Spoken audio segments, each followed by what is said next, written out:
It was a massive, enormous sort of tarpaulin with a picture of Donald Trump and Jeffrey Epstein with their arms around each other, which had been rolled out on a public lawn outside of Windsor Castle, which has also got a ton of attention, and obviously photographed by drones, which also went everywhere. But there's another aspect of this that we should also point out, which is that there was a very substantial, a really substantial right-wing demonstration in the streets of London. Led by a figure, in fact, a kind of Charlie Kirk-like figure in the UK, guy by the name of Tommy Robinson, which is a very, has become the young right-wing exponent. The demonstration was huge in the London streets. And Trump, were he of the mind to regard this, I think he could look at this, that his movement, the MAGA movement, led by him, is having a significant impact over here. Well, maybe he'll move on from Greenland and he'll turn his eyes to Europe and taking over Britain. I think that would play into Putin's playbook, right? It would actually suit me, because it would be nice to be able to have a seamless border. Well, you may end up having to stay. You may end up having to stay over there. So let's just. I was very struck when he came down the steps of Air Force One at how tightly he seemed to be holding Melania's hand. We haven't seen them together, as you're frequently pointing out, for some time, although she suddenly cropped up at the AI event that they had at the White House with all the tech leaders, where she was talking about the dangers of AI. And then we saw her at the 9/11 memorial at the Pentagon. But we haven't seen them holding hands for a bit. In fact, normally she flicks his hand. That's why he holds it tightly. And if he doesn't hold it tightly, she'll pull it away. She'll pull it away. And he looked as if he was half holding on for her for support getting down the stairs, which must be very stressful when you've got all those cameras on you. These stairs are very steep. Yeah, I always feel sorry for the presidents running up and trying to come down them. Because I don't know why they haven't solved that. They could have get a kind of a circular staircase and.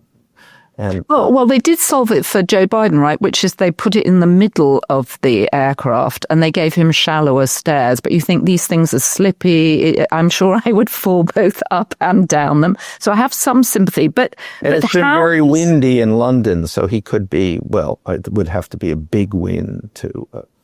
Big wind to move. Sweep him away. All right, so he's held on to Melania. He's got to the bottom of the step, met by the protocol officer, and he's helicoptered off to Winfield House, where he's with the ambassador. What's happened since then? Tonight, there is this white tie dinner. I've actually never heard of a white tie dinner, but apparently they're even smarter than black tie dinner. It's a royal thing. And it's the kind of height of the pomp of this, and a very significant formal event. It's what a state visitor gets. And one of the sidelights, the interesting things about that is that apparently this will be attended by Rupert Murdoch. Now this is kind of weird because Donald Trump is in the process of suing Rupert Murdoch, the Wall Street Journal, and which Rupert Murdoch owns, for $10 billion. And this is over the revelation of the Epstein letter in the birthday book. Right. So there's two interesting things about that. There was the Wall Street Journal's the Wall Street Journal first published this letter. Donald Trump said it was a hoax. But subsequent to that, the entire birthday book, all of the letters that were written Jeffrey Epstein on the occasion of his 50th birthday in 2003. All of this organized, collated by Ghislaine Maxwell. This entire book was released, and sure as shooting, there was the letter from Donald Trump, the theoretically hoax letter from Donald Trump to Jeffrey Epstein.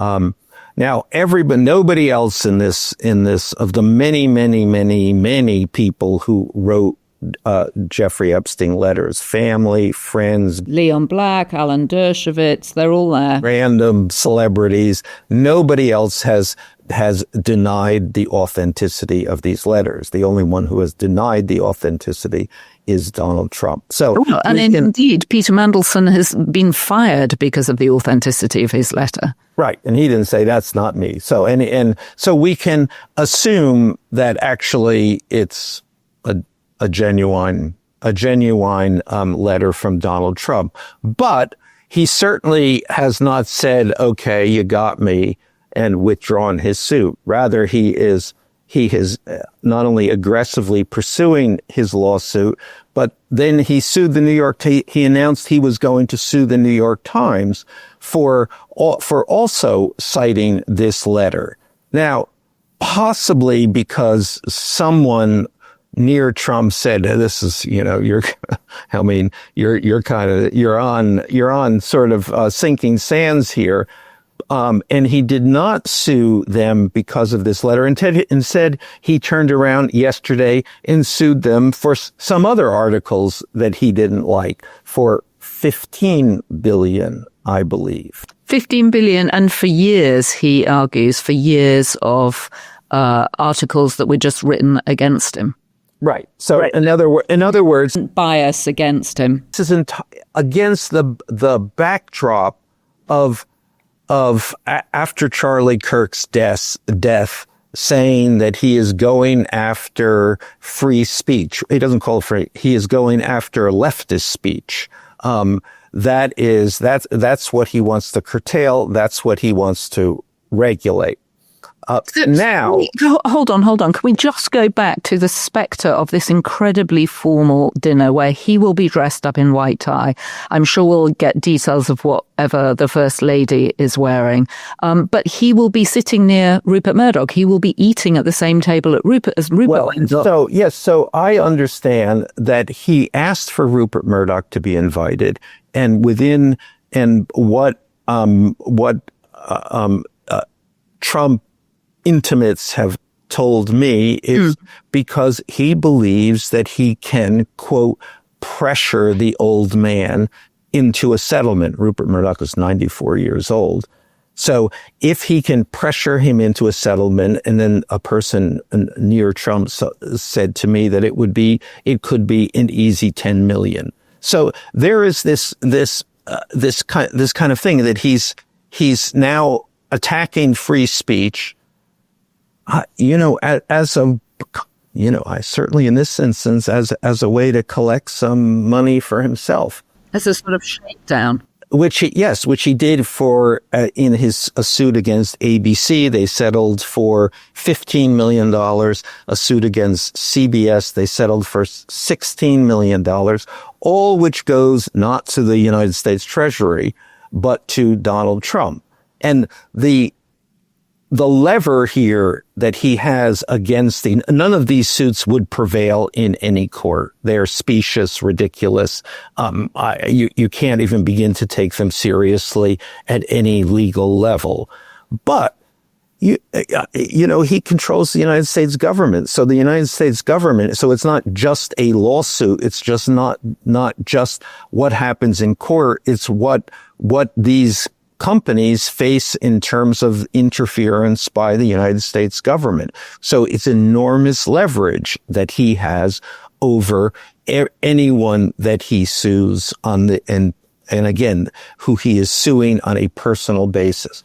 Again, just let me add this again, because it really is, it should not be overlooked. Never before in the modern age has has a president of the United States sued a media company. Actually, and it may be that never before in the modern age has a president sued anyone on a personal basis.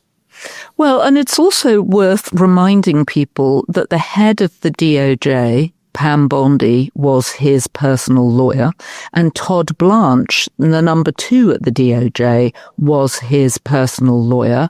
And of course, the minute the Wall Street Journal released, or the minute the Wall Street Journal ran the piece about Trump's birthday letter to Jeffrey Epstein, which you have always maintained was released by the Maxwell family as a shot across the bow to say, hey, Ghislaine is sitting in a unpleasant jail in Florida. Todd Blanche is on a plane 5 days after the release of the letter to interview her, and he takes 2 days interviewing her, and lo and behold, the following week, she's literally moved to a low-security jail in Texas, where she has a sister living, not in the jail in Texas. And just to add, because I think we should keep track of this, all of these Trump legal issues, personal legal issues, are coordinated by a man by the name of Boris Epstein, who has been his consigliere throughout the campaign, and times actually before the campaign began, who still has essentially that client of one relationship with Trump. And he chose specifically not to come into the White House, but nevertheless coordinates all of Trump's personal legal strategies outside of the White House.